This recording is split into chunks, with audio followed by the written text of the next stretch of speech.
Okay, we'll have to do it together. All right. Can everyone hear us now? Now we got to build another audience.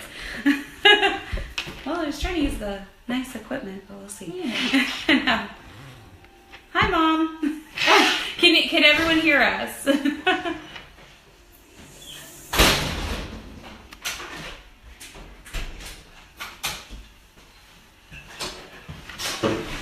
Hi, Diane. Thank you, honey. It's my little... We'll get everything all set up again. All right. Well, I was trying to use my computer. All right. Can you guys see us now, or are we sideways? Now I got a low battery. Okay. This will be all right. Scooch it out a little bit like this. And scoot us around. Yes, and you can hear us. Good, good. Are we sideways, or are we good?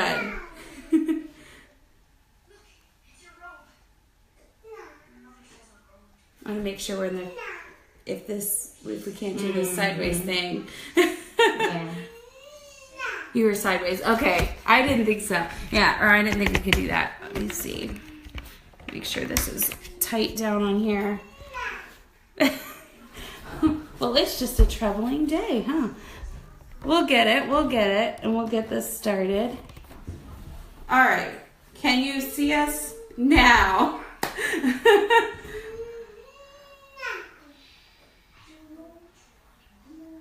All right.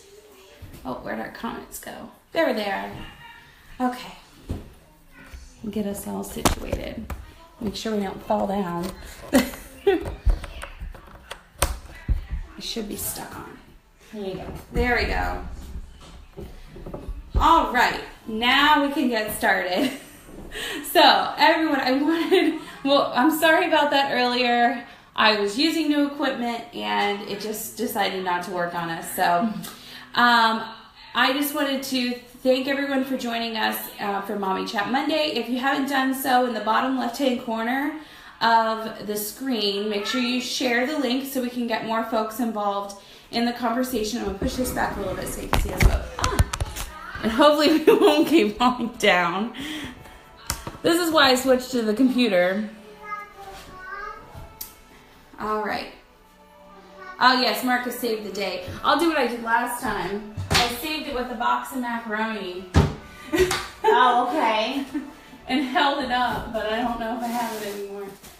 Let me see here. Oh, we have a cake box. All right. We'll get it all adjusted here. Nope, that's too big. We'll see. I just don't want it to fall on us, so. Okay.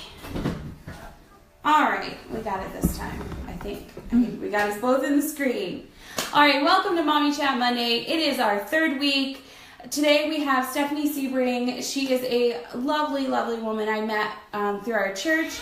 She has an amazing story to share with all of you. And once I heard what she went through with her daughter. See, this is why I was using the other thing. I cannot get it to stay. Here we go. There's something that might hold it up. It will work. There you go. All right. And hold it on the back so it doesn't fall. Okay. Oh, I keep bumping the table. Okay. This is what happens when you go live. This is real life. Anyways, so once I heard sort of what she had done for her daughter, I wanted her to come and share. I cannot keep this sitting straight for anything. Oh, wow. Let me grab a couple more things. Let me see what I got here. This might work. That'll be just tall enough, maybe. Maybe not. There we go. Might have to pull it down.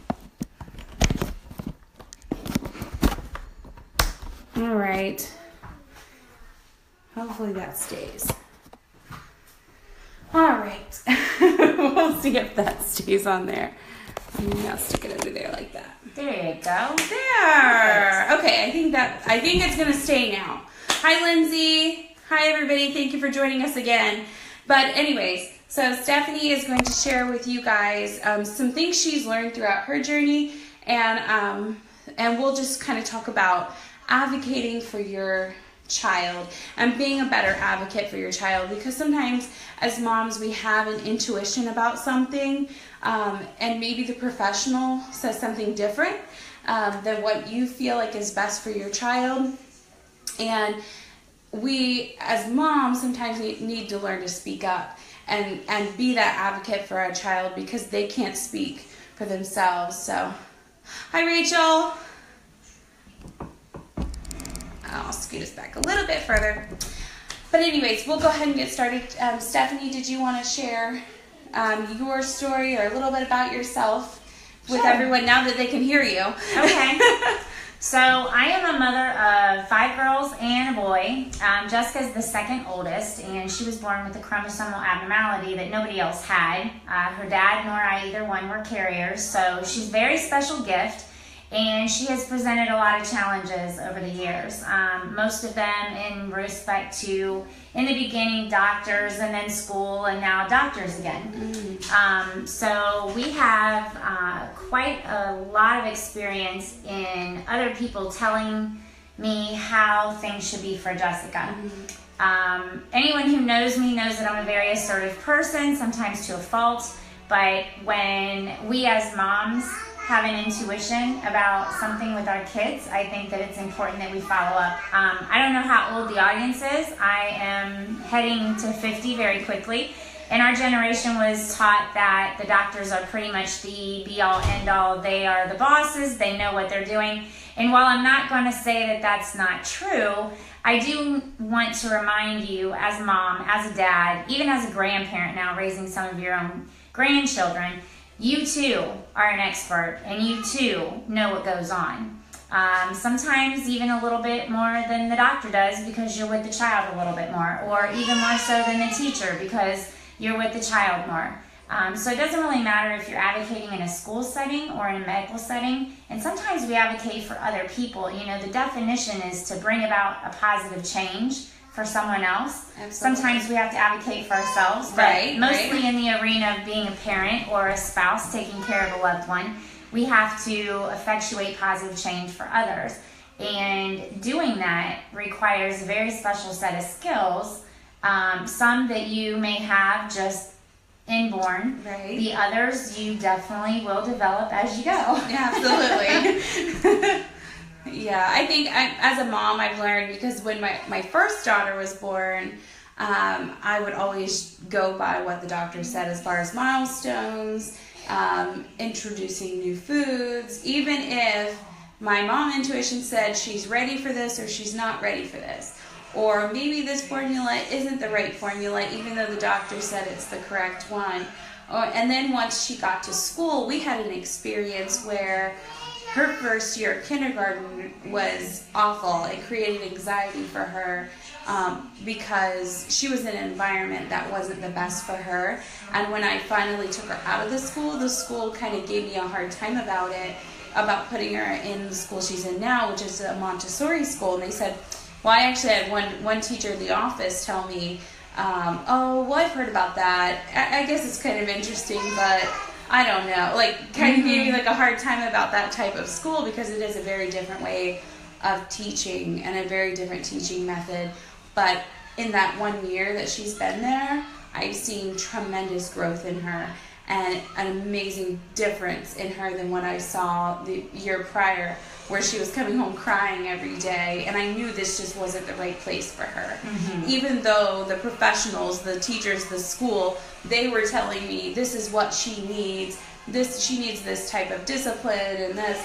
And even sometimes our own parents can be like, oh, you need to do this and discipline them this way. But us as parents, we need to do what's best for our own child. And you can take advice from folks, but I think taking the advice and then figuring out what's, filtering out what's best, and then leaving behind the advice that might not be it might be good for someone, but not for your child or your family. Sure. So for Jessica, when she was born, obviously we had a lot of medical challenges. So I was really relying on the doctors to educate me, for them to tell me what was wrong and what I could expect. But what I didn't expect was that they just simply didn't know. And that really surprised me. And so I'm a researcher. Yeah. I hit the internet, and through a long time of searching, found a particular agency that said, it's the National Organization for Rare Disorders. They said, oh, there's no one like Jessica in the United States, but I did find someone like her in Austria. Okay, well, there's no environmental patterns there. So trying to figure out why this happened, I gave that up a long time ago. Like I said, she's just kind of our gift. So, but as we entered the school situation, Jessica does not have the mental capability to learn academically. So even at her current age of 23, she really only has the mental capability of like a 6-month-old child. So those of you who are moms with kids that age, cause and effect, if-then scenarios, and she obviously has survival skills. So if I go to put her shirt on and she can help me by pushing her arm through the shirt, but that's pretty much about it. But in the school setting, they wanted to put her in with the behaviorally challenged kids, and knowing that she's not going to learn academically, I at least wanted her to learn socially. Right. So while I didn't have a problem with her being in a atypically developing classroom, I really just wanted her to get socialization, quality of life. Right. And so with all the kids we had at our house and everything we did, we were very active as well. So I feel like that helped her. My biggest experience with learning to become an advocate, though, has really only been in the last 3 years, because Jessica went into Children's Hospital here in Columbus with a glucose of 1236. So 1,236. If any of you know anything about blood glucose, normally it's between 80 and 100. So the situation required lots of hands-on in the ED. Lots of different specialists were called in to try and determine, okay, why is this happening? At that time, Jessica weighed 39 pounds. She was 21 years old.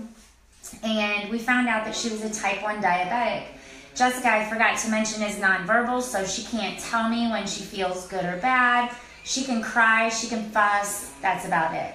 So through the next year and a half, in combination with the glucose issues that we had discovered, Jessica's seizure activity skyrocketed, but it was a direct relative of the body fat that she was adding, because she had been a type 1 diabetic and didn't have any body fat, and now she's gaining body fat, putting pressure on her bones. Although she didn't sit up or walk, the body can only carry so much weight, and she gained double her weight in about 3 months. Wow. So then she was having a lot of seizures, which caused her to fracture each one of her femurs, which is the largest bone in the body. They're at the top of the leg. Wow. And so we were in for that.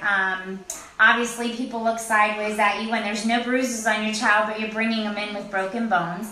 And it actually wasn't a negative experience at Children's. We had a lot of people there who in turn advocated for us, knowing our family. So we had 7 different specialists looking at Jessica at one time.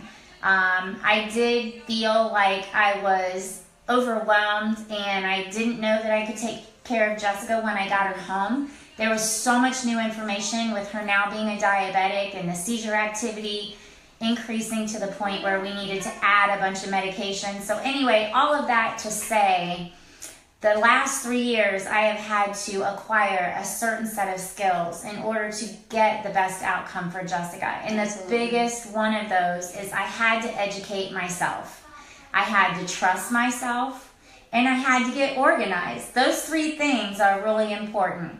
Anytime you are meeting with a professional in any way, shape, or form, you should probably have your questions already written down, because as you talk, there will be more questions. So you want to at least get the few that you thought of at home answered. Absolutely. So being confident in your ability to speak for your child and to share clearly The greatest thing that has come along is the iPad, because I can videotape her seizures, I can show them to the doctor, Wow. and then the doctor is seeing exactly what I'm seeing, and so we can talk and we can work collaboratively. That has been a big help.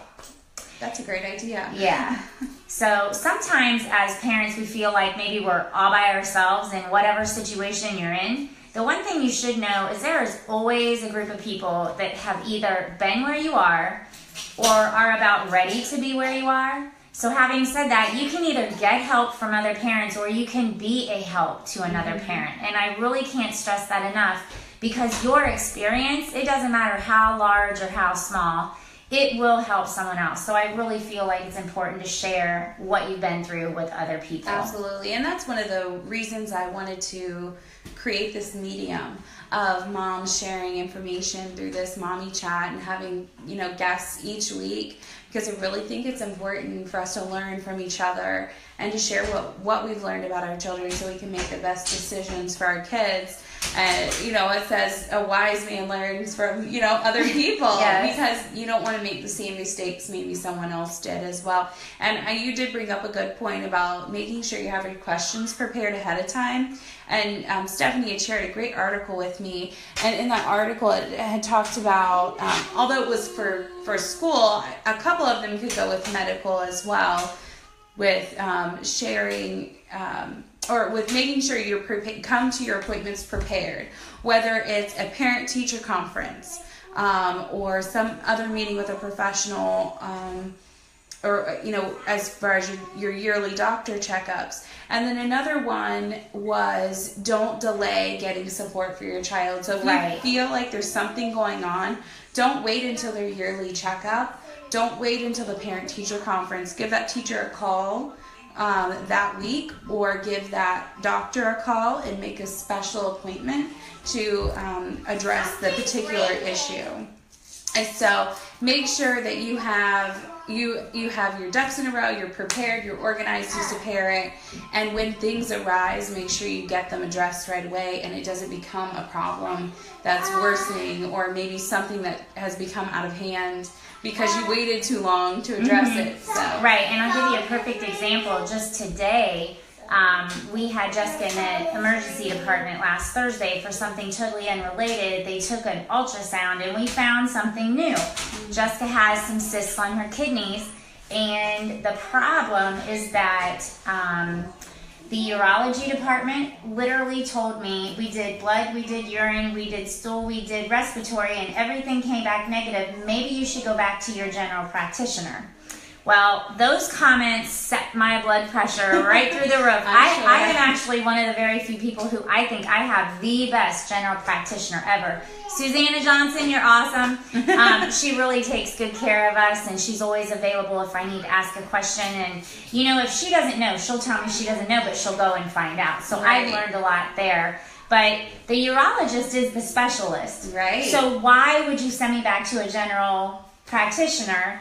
Right. And, I just shared that with her on the phone. I said, no, I'm not going to go back to my general practitioner. I'm coming to you because you're the specialist and you're the one that needs to share with me what the next steps will be. And if you don't know, that's okay, because I'm calling you because I don't know. But you need to go find out. Right. So, and they usually will. The one thing that I have found to be the most useful advocacy tool is listening. A lot of times we as moms get very emotional. Right. And I tend to get angry quickly because I want answers right now. Yeah. And a lot of times there just aren't answers. We have to wait for things to, cultures to grow, different types of things. But there are some situations where I don't understand when they found a kidney stone with Jessica being inpatient from her 2 surgeries in 2 days. Why in the world they would send us home with a kidney stone when I know there's something they can do to get rid of it. Right. Well, that was just not going to be the best option for Jessica at that time, and it did over time dissolve, and that was the right thing to do. But a lot of times they don't do things the way I want them to do because I want her to feel good and I want her to be fixed fast. But listening and then taking what they say. And if you don't understand, you have to ask. They're not going to think you're stupid. In fact, I've always been told if someone explains something to you and you don't understand, it means they don't understand it well enough to explain it. Absolutely. So please don't think that you're an idiot. Please don't think that you're, wrong for questioning, because if you think about it, I'm sorry, who do you pay? They are not paying you. Right. So they work for you. Right. You're paying their bill. So you are certainly allowed to ask a question. Make sure that you understand when you leave, and make sure that you know who to call when you need to get home, because you're going to have even more questions that you thought were answered when you were asking, but they're not. Right. So making sure that you're persistent but patient, and just listening. And I can't tell you, educating yourself is probably a very useful tool, because doctors will have a new appreciation for someone who comes in and at least halfway knows what they're talking about. You don't have to talk like you're a medical professional. Right. But if you're familiar with some of the terms that they're using, they then see also that you care enough, that you spent some extra time trying to figure things out on your own. You didn't just come to them for all the answers. Absolutely. Absolutely. And I think even as far as the school side goes, from what I've dealt with, if you come in and say, this is what I've noticed from my child, when they come home from school, make sure you ask your child a lot of questions. Don't just assume everything's going perfectly either. And really be their advocate, be their voice. And don't ask them, how was your day? Yeah, don't ever ask them that. You can say, how do you like school? What's your favorite thing about school? Those are good. Did you see someone being nice today? Did you see someone being mean today? Tell me about that. Yeah, all kinds of stuff. Yeah, absolutely. I wanted to say hi to those who joined. Hi, Catherine. Hi, Shelly. Hi, Kennedy. Hi, Jamie. Hi, Bella. Bella jumped in to say hi. And as we're going through, if you guys have any questions or comments, leave those comments or questions here on the chat, and we'll address those as we go. So did you have anything else that you wanted to go over as far as your experience?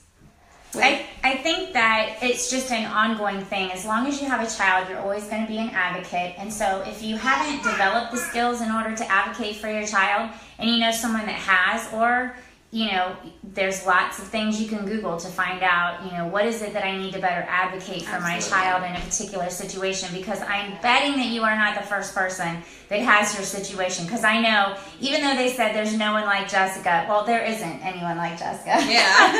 But she is awesome. Right. There are lots of parents that are going through what Jessica and I have gone through. And actually, I don't know if everyone's in Columbus, but Children's Hospital has a great Connecting Families program, and all you have to do is ask, and they will connect you with another family that is a little further along in the journey that you're facing.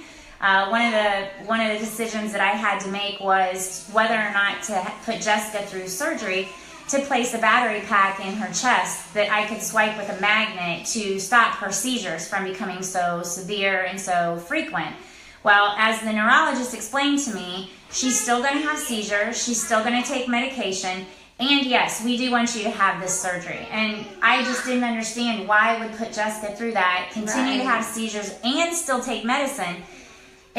But I can tell you, the VNS implant, which is a vagal nerve stimulator implant, was life-changing for both of us. Mm-hmm. So, there are reasons to wait to check things out, but yeah, and again, it doesn't even have to be your child. It can be your aging parent. Right. Those are things that you need to get your parents to talk to you about. Make them share their medical information, because it's going to be left up to you, and you need to be clear and just have those very candid, my kids call them morbid talks, about what it is that your parents want, so that you can correctly advocate for them. Absolutely, absolutely. And hi, Tim. He wanted to shout out. Hi, Tim. He's a dad. He's one of our daddy chatters. Nice. Love to have those. Hi, Not Kayla. enough. Make sure you guys stay tuned. We're going to be doing a giveaway soon. But also, that is a good point with our aging parents. I went recently to an appointment, took my grandmother to an appointment. I don't have an aging parent yet, although my dad had some medical issues recently, and we had to make sure everything was good with that and make sure his health was good. But I went with my grandmother. My aunt who lives with her did a really great job of writing down for me so I could ask the doctor. She wrote down all the questions. She had an entire page of all the medications my grandmother takes on a daily basis, on a weekly basis, and so I was prepared as a granddaughter. I'm not with her every day. So I was prepared to go into that conversation with her doctor. And, you know, as they get a little older, they might be forgetful. And I was able to help her with her doctor's appointment as well. So that was that was great to come in prepared to that appointment. Well, not only that, you're a second set of maybe younger ears, so that maybe you both hear the same thing, but she interpreted it one way and you interpreted it another. And so there's a talking point. And that's another very, are you all listening? Pay attention. Probably one of the biggest things about being an advocate is that you take care of yourself, right, and that you delegate. You need some respite. So I really am all by myself with Jessica. She has sisters that are close by and some that are far away that are set up and can help me take care of her. And I do have wonderful nurses in the home. And if I go to the emergency room and it's during the day when the nurses are there, I will take them with me, because we both share information about Jessica's day. And I think it's important that you share that responsibility with someone, but it's also very, very important that you take time away from that caregiver role that you have. I don't even care if it's just a hot bath in the evening where you don't have the kids banging on the bathroom door. You know, maybe your husband can take them, maybe a babysitter, maybe they're at gymnastics, and oh my gosh, heaven forbid you skip a night, just to kind of take care of yourself, read a book, do something for yourself, because realistically we all know that in order to take care of others, we have to take care of ourselves. Absolutely. And so I am just as guilty as anyone about not doing that, but I've really made that a goal of mine this past 3 months, is making sure that I find a good book to read and I allocate some serious time and I don't let that get interrupted. I have even gone on a media fast where I'll shut my phone off and I'll just read a book, or I'll sit out on my porch, connect with my mom, you know, doing something that's really not related to the kids and not related to Jessica. And then when I come back, I'm totally re-energized and ready for more, because it's always coming. It's always something with her. But I wouldn't change it for the world. Well, thank you so much for coming and joining us today for our Mommy Chat Monday. I want to apologize again for the little mishap we had at the beginning with our live stream. We will get that worked out by next week, so we don't have to use cans of tuna to hold up our phone. But I do want to do our giveaway. But while we're doing our giveaway, if you guys have any comments or any questions, leave those in the comment box below. And give us some thumbs up and some hearts if you liked this live stream of Mommy Chat Monday. So let's go ahead and do a giveaway. Hi, Andrea. Yes, hi. Hi, Carla. Hi. All right. Okay, so I'm just picking one. Do I just have one? Just one. It's a $25 gift card to TJ Maxx. Oh! That we're going to give away this time. So good way to take care of yourself. Courtney Jane McGarver. I'm not pronouncing McGarvey. Courtney Jane McGarvey, you are the winner of this week's giveaway for a $25 gift card to TJ Maxx. So thank you for liking or sharing our Mommy Chat Monday page. We want to spread the word for this page so we can all join in on the conversation and learn some awesome new things about being parents. Hi, Eric. See, we have some guys on our Mommy Chat Monday too. That's awesome.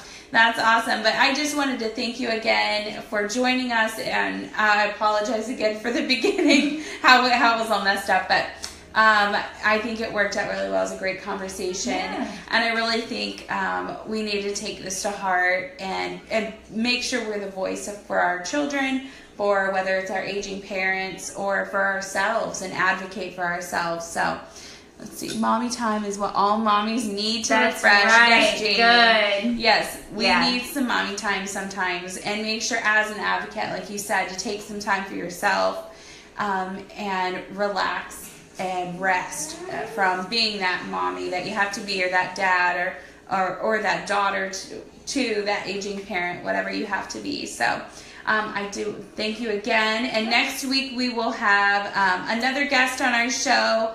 Oh, let me pull it up actually. I'm trying to remember who we have next week. I mean, pull up my calendar and I'll let you guys all know. Oh, I think it's you were next. You were. Oh, that's right. Yes. So we have Vanessa next week. We're going to be talking about homeschooling and homeschool, private school, public school. What would be best for your child? So we'll be talking about that next week. Sort of our viewpoints on what's the best option for your child, based on whatever your child's needs are. So we're not doing like what's best. It'll be whatever's best for your child. So tune in next week at 7 p.m. Mommy Chat Monday. Thank you all for joining us. Have a great day. Bye. Bye.